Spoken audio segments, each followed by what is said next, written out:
I'm Sam with Syntaur, and we're honored today to have in our showroom David Rosenthal, keyboardist and musical director for Billy Joel. Is that correct? That's correct, yeah.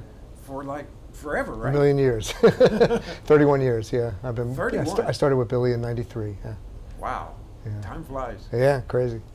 How's the gig? Is it a satisfying gig? It's the best gig I've ever had. Yeah, no, it's really great, and he's great to work for, and I genuinely love his music. I never get tired of playing the songs, and there's something about his music that really lights up people's faces in a way that's different than I've ever seen in any of the other concerts that an artist that I've worked for, all of which are great, but there's something about his music that lights up people's faces, and it's amazing to see that, and it never gets old. Oh, that's cool. Yeah. You say that, and I remember my sister had the Piano Man album when it first came out and played it, and I'm like, wow, that is so cool. And even the design of the cover, everything about it was great, and it lights me up. Yeah, right? yeah. It was a revolutionary album, Yeah. especially in its time, yeah. Yeah. And tell us what kind of equipment you use on the tour. So everything is main stage. I'm using two redundant systems, well, one redundant system. So I have two systems, they're identical, and they're both running in real time at all times, and I have a 8-channel AB box, the SW8, that I can control from the stage. So if something happens to one of my systems, I can switch all the outputs to the other one. Wow. So only one set of outputs is live to the front of house at the same at a time, but both are running all the time in real time. So it's real-time backup. It's really a good system. How many times have you had to go to Plan B there? Not often, but it has happened. Yeah. And in really unlikely situations where something happens that causes both computers to crash, I have a Plan C. I have a C rig that. So I have the two SW8s. One switches between the active A and B rigs of main stage, and the other one switches between whichever is the active main stage and the outputs of my Kurzweil K2600. So if both computers go down, I switch to the K2600, and I have enough patches in there to get through, a song if I need to while the system restarts. Yeah. And that hasn't happened often, but it has happened. Yeah. Yeah. Whew, that's a scary moment of that. Yeah. Well, it is what it is, and you just deal with it. And if you freak out, you lose your focus. So when things like that happen, the best thing is just like, okay, this is what it is. I got to solve this problem as quick as possible. And I always have my organ. I have an XK5 through a 122 Leslie, and purposely with no MIDI cables attached to it. So if the whole MIDI system blows up, I can play organ, and then until everything gets back up and running. Yeah. So again, the important thing is you always want to have something to play, and these are rare situations, but I'm prepared just in case. Yeah. And so Billy's playing mainly grand piano, is that right? Acoustic grand? Well, no, it's a shell. It's a Kawai VPC1 through a Kurzweil module that he's playing. Yeah. I haven't seen the show yet, so so I don't know who's doing more of what. But well, he plays piano and I play keyboards. Yeah. But actually on a few on one song, are you going to the show? And we hope great. to. Yeah. So on one song, Innocent Man, I get up and play piano, and he stands up to sing. So that's nice. always fun. Yeah. Yeah, but I do all the keyboards and everything that's not piano. There's a few things that I play double piano with him on, where I play, sometimes double acoustic, sometimes two different types of electric piano, and then of course I play a lot of the horn parts, strings, sound effects, things like that, all different kinds of stuff. There's plenty of parts to do. Yeah. How many people are on stage? We have 8 in the band plus Billy. Okay. Yeah. Yeah. Big So group. no, it's good. It's good. I mean, and everybody's super versatile. So it's we cover everything in his music. It's a really, really good band. Yeah, I'm sure. Yeah. And when you started with Billy, what was the situation? How did you get the gig? And I'm presuming you knew of him before you got the gig. Well, obviously I heard of him. Yeah. Yeah. When did you first hear of him, or if you recall? Oh, I mean, I remember hearing him when I was growing up on the radio. Of course, I knew his songs. But I had already done a bunch of other gigs. I was in Rainbow, and I toured with Cyndi Lauper and Robert Palmer, and I did a whole bunch of session works and everything. So, you know, by that point in time, my name was kind of around, and my name popped up in his circle when he was looking for a new keyboard player, and it was myself and one other person that got invited to audition. It was closed audition, and I beat the other guy out, and I'm still here 31 years later. Yeah, it's working out pretty good. Yeah, that's great. And you're from New York? New Jersey. New Jersey, Yeah. okay. And is there really a Mr. Cacciatore's down on Sullivan Street? You know what? There is a Sullivan Street. It's across from the medical center. How'd you know that? You know what? I don't know the answer to that question. Nobody's ever asked me that, but I will ask him when I see him tomorrow. That's not only a great song, but lines like that strike me. I mean, that line really sticks in my head, and I think it's indicative of the fact that he writes such good lyrics, and that lyric just rolls off the tongue so musically, I guess. Yeah, and it just fits. Yeah, even if you only spoke Japanese or something, it still sounds good. Sound great. That's right. That's right. Yeah, yeah. Well, he writes a lot from his experiences, and but sometimes he does change names to make it sound better. So I don't know if that's a real person or not. You know, but I'll find out tomorrow. Yeah, that'd be interesting to know. Yeah. What got you started in keyboards?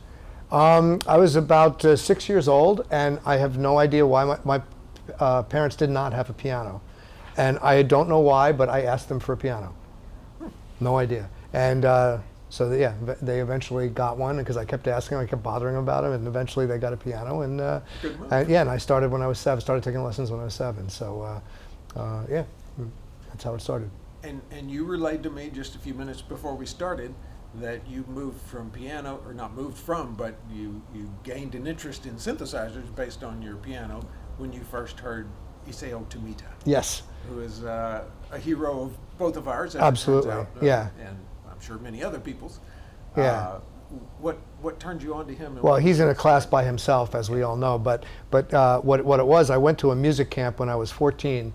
And it was at Glassboro State College, which is now called something else. The name changed, but they had a summer program that was, you know, only just in the music department. You could take college level classes and everything. And so I wanted to go to that. And my parents were like, "You sure it's going to be nothing but music for 3 straight weeks?" I was like, "Sign me up." Sounds great. So anyway, so I went there, and they had a System 15, a Moog. With patch cables and everything, and that was my first experience ever seeing one. And then in the class they played Tomita's pictures at an exhibition, and that was the first time I ever heard a synth by itself. I mean, I'd heard it in rock bands because I was already into Yes and Uriah Heep and you know those bands that had it, but I'd never heard it. I'd never heard sounds like that before, and I never heard it you know, doing classical music, and I was just blown away. And I was like, this is what I want to do. I have to learn how to use this thing. And I was just, that was it. Game over. You know, so. I could so relate to that. Yeah. So I went back and I told my parents I wanted to get a synthesizer, and they laughed at me. They said, "It's a toy, and we're not buying it for you. If you want it, you pay for it yourself." So I cut lawns for 2 summers to save up enough money, and I bought a Roland SH-1000. Was my first synth. Yeah. Nice. And, and I sat there and figured it out and played with it until I learned enough about it. But you know, later when I went to Berkeley is when I you know, really learned synthesis and, you know, about signal flow and you know, everything about how it actually works. But I kind of already had a feel for what things were. I just didn't know the theory behind the you know, building patches and stuff like that. But I eventually did learn that. Yeah. Yes, you eventually did, and you mentioned the K2600, and I read that you worked with Kurzweil on developing the K2000? I did, yeah, in the early years, yeah. And patch design? Yeah, I had a lot of input with that and many other things over the years. So yeah, it's amazing. Even nowadays with plugins, you know, I feel so fortunate to have learned on a modular synthesizer because, you know, in those days, as you know, if you didn't understand signal flow, you got nothing. You got no sound. So you had to learn how to do it, and once you understand signal flow and how it works, it's all the same. Whether it's a digital synth, I mean, FM synthesis is a little bit different, but it's not that different once you understand signal flow. And then if you move fast forward to eventually samples, and nowadays with plugins, it's all the same stuff that's going on behind, behind the image of a synth. And so I feel really fortunate to have learned that when I did, in the time I did, because I think now it's very easy. You get instant gratification with a huge bank of patches that comes with every synth, and people may be less inspired to actually learn how to create their own patches, which is a bummer. Yeah, it's easy to call up patch number 61 and have your strings. Yeah, and maybe you'll learn how to modify it, and maybe not. But I always modify stuff, and I create stuff from scratch too. And that was one of the great things that I learned when I was at Berkeley was how to create sounds from scratch, which led me to be able to not only copy sounds that were records, but in any sound I hear in my head, I know how to get it. Yeah. So we have a common bond there. I did the same thing with Insonic, Oh, testing cool. and programming patches and stuff. Nice. Yeah. So and learned on an analog modular system. Modular, cool. Very cool, man. So yeah. Are you these days into vintage synthesizers at all, or is that just intriguing, but you're more entrenched in the modern things? Well, what's your... I love the sound of vintage synthesizers. I don't like their unreliability and maintaining them, and I love the recallability of plugins. And a lot of what I do, not all of what I do, but a lot of what I do is live performance. And so being able to have multiple synthesizers at the touch of a button and recall them all instantaneously, there's nothing like that. Yeah. Do all the plugins sound as good as the original vintage instruments? Not quite. They're close. And maybe it's not quite as good, but the trade-off to have infinite possibilities and recallability in a live performance environment, it's kind of a no-brainer and the reliability to go that route. To grow that route, yeah. And it's not like most people in the audience are going to say, that sounds like a mini Moog, but I don't think it's the real thing. No, because if you dial them in right, you can get the sound really close. And I build my sounds in layers a lot. So if something might sound similar, but it's not quite as fat as the original, I have other ways to fatten it up and make it sound really authentic and and bigger than life, which is always what I'm looking to do to make sure that my sounds translate to the person in the last seat in the house. What do you do besides Billy Joel? Do you do your own recording or your own projects? Yeah, well, tell us what David Rosenthal is like, minus Billy Joel. So I have lots of projects going on all the time. Playing with Billy is great, but it's only every 2 weeks. He doesn't want to gig more often than that. So I have plenty of extra time. Yeah, it's really wonderful. So we're not really touring. We go out, we do a show, and we all go home. And which is really a nice luxury. So I have a really nice recording studio at my house, and so I do a lot of work there. And I work on so many different projects. I do orchestration for a lot of different people, and I do synth programming sometimes for other people. I designed Bruce Springsteen's keyboard rigs for both of his keyboardists on the Wrecking Ball tour, going back to then. And so I do a lot of that. I do producing and musical directing for other projects. One of my big side projects is correcting all of Billy's sheet music.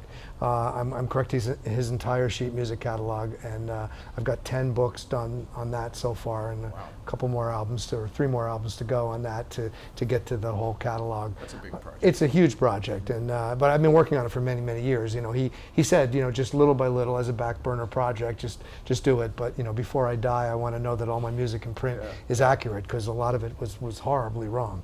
What is the process for that? So an album comes out, it's a big hit, and then the publisher hires someone to say, hey, scribble this out, and they have teams of transcribers who do this, and some of them might like the music and some of them might not. It depends. Everybody has different tastes, and they have to transcribe whatever they do, and some of them get it pretty close and some not. And so your job is to find those Yeah. have-nots. And, yeah, and clean it all up. Yeah. Yeah. So, but what I did with all the sheet music, with it has to be sheet music. It has to be playable as sheet music. So the melody needs to be within what you're playing. Right. But around the melody, I put in as many of his characteristic flourishes around it. And whenever there's like a signature part, like like Italian restaurant and all the things like that, that's transcribed exactly. Yeah.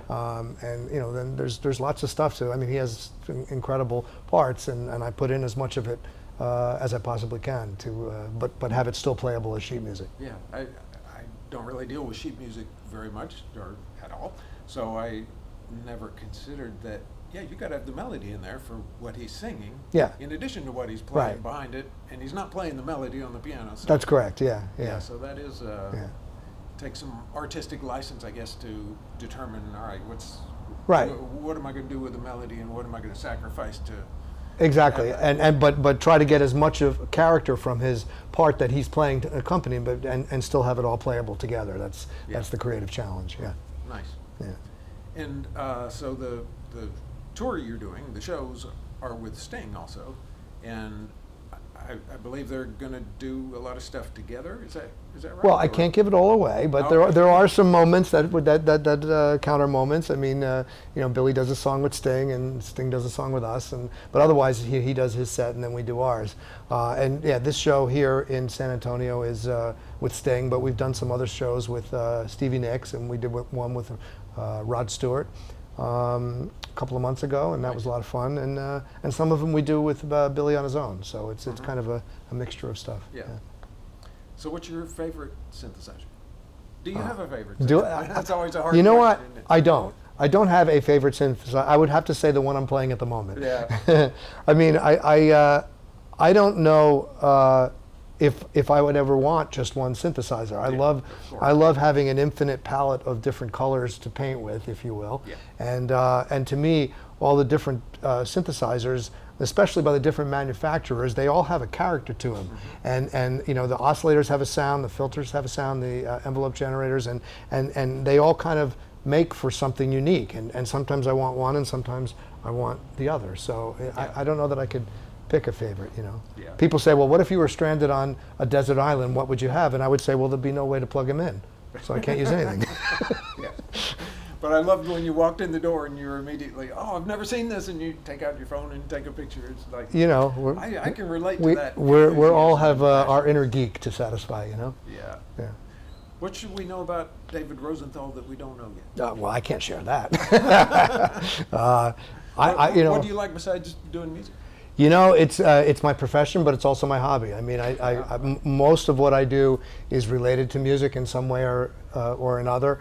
Pretty much everything that I do. I love baseball. I love going to games. I love watching baseball. That's sort of a side passion. But and recently I got to combine the two. I got to play the national anthem at Yankee Stadium. Oh, so that was kind of really neat. Yeah. And I also played it at Fenway Park and Dodger Stadium. There's a few opportunities. But to me, growing up in New York area and to do it at Yankee Stadium was like, wow, this is surreal. So. Yeah, and every once in a while you get to cross universes there. Yeah, nice. But I'm very fortunate. I love what I do, and I still enjoy, even after all these years. I enjoy every show. It's a lot of fun, and I consider myself quite lucky to be able to do what I love to do on a regular basis. So yeah. And keyboards on stage. So you have the Hammond. Mm-hmm. The XK5. XK5. Yeah, and through a Leslie, a 122. Okay. Yeah. And so how many keyboards are up there? What's your So stage I have the front facing the audience is a K2600, the Kurzweil, and then I also, on top of the XK5, I have a Roland Phantom 8, which is just a controller, as is everything. I mean, the K2600 is basically a controller too, unless I need to go to use its audio outputs. And then I have another Roland Phantom 8 over here, and then I have the Roland PK5 bass pedals. All of them are controllers. And it's all going into main stage. And so are you playing the PK5 like an organ player? Or? No, I use it to play. I mean, I could if I had to, but it's not really needed in this gig. What I use it to be a third hand. If I'm playing two completely different parts, I can reach down and I can do like a string line, or I can trigger an effect, or I can stack up. I haven't needed it on on Billy's gig, but when I toured with Enrique Iglesias, there's so many keyboard parts on his record, so I had to figure out ways to do it. So on some of his songs, I actually stacked up chords and assigned them to each note, so I can play a pad with my foot while I'm playing 2 different counter lines over the top of it to cover lots of stuff. So yeah, I try to find creative ways to use it. I mean, they're bass pedals, yes, but they're MIDI, so they can be whatever you want them to be. Right. Yeah. Yeah, that seems extra challenging, doing foot stuff while doing 2 hands. We're using left brain, right brain, and middle brain. Right. Yeah. Yeah. Yeah, I do all kinds of crazy stuff. I mean, sometimes I even change the pitches on the keys so that I can play different parts in the stretch of one hand that you couldn't normally reach otherwise. Oh wow, that's confusing. So yeah, well, it can, but you practice it and you work it out, and then I can play more parts. I can do that with one hand and play something else with my foot. I can play more parts at the same time whereas normally you wouldn't be able to reach wide enough. I got the idea because I'm an orchestrator as well. So I got the idea as well. I thought if I can read a transposed score with all of these lines in different key signatures and there's different pitches, why can't I play in different keys at the same time and just change some of the notes? And so I tried it and it worked.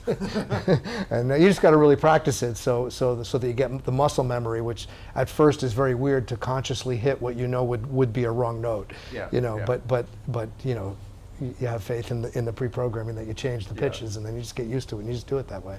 Yeah. That is interesting. Yeah. How were your years at Berkeley? How do you you said you went to Berkeley? I did, yeah. Yeah. Was that a nice addition to what you already knew? Was it critical to what you did? In other words, I guess what I'm getting at is, if someone's considering going to Berkeley to be a musician, right? Do they need to? Do they not need to? What's your take on it? I highly recommend it. I think it was a great school, and I loved it. I loved every minute that I was there. And I learned so much, not only from the incredible teachers that they have there, but also you learn from your peers. There's so many great musicians, and I was a good player already when I got there, but I got way better from there. Plus, I practiced until the cows came home. I mean, I used to probably practice about 6 hours a day for several years, and it was just it was crazy how much I practiced. I didn't even know what was going on outside of that. A friend of mine at the time, the first Star Wars movie had come out, and my friend said, "Hey, have you seen Star Wars?" And I said, "What's that?" Like, I didn't even know it was a movie. I was just so locked in the zone of what I was doing, and I loved every minute of it. And I played in a band with Steve Vai. We had a band at Berkeley, and so you meet great musicians like that, and you learn from your peers, and you also meet a lot of people who go on to do other things later in life too. So you begin networking, and networking is what makes this business go around, and that's ultimately a lot of times how you find gigs and stuff. So yeah, I learned a ton there, and it was great for me. And I go back and I do guest lectures from time to time there and at other music schools, and so I'm a big advocate for music schools. I think it's great. Yeah. Well, it seems to have paid off. It's worked out. What's next in your life? Anything on the horizon? I never know what's around the corner. I am doing some film scoring now, which I'm really enjoying. Have you just started doing that? I mean, I always did it, but I never really landed any big thing. So I just recently did a score for a documentary on a race car driver that's going to come out in a few months, and I've been doing more and more of that type of thing. It's hard because with my schedule with Billy, I can't just go lock myself in my studio for a few months to do a score. So I have to be able to fit it in between other things, and the director who I'm working for has to be okay with that, and some are, some aren't. So, but I really enjoy it, and I hope to do more of it. Yeah, nice. Well, anything else we should know before we wrap up? I don't know. I mean, you tell me. I can't think of anything at the moment. Yeah. What should we ask? Anything else? That was great. Yeah. All right. David, thank you so much. Yeah, my pleasure. It's good to meet you. It's a great shop you have here, and I'm glad I came out to see it. It's very cool. We're honored to share it with you. Thank you. Thank you. Thanks for having me. Sure.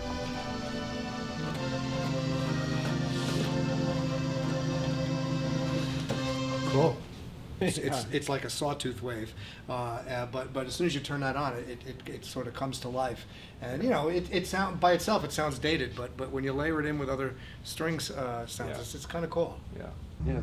Do you know the book by, do you know Mark Vail, who wrote that book called yeah. Synthesizer? Yeah, Do you know Mark, actually? Yeah. Great guy. And he wrote that book called The Synthesizer, which is Right. like the history of everything. It's like a big book. And I have my pictures on the back cover. I have a bunch of articles in there. You talked about a lot of things. And I'm on the back cover, so following up to what we talked about in the interview, when that book came out, I gave it to my parents, and I told them, I wrote a note, I said, see, I told you it wasn't a toy.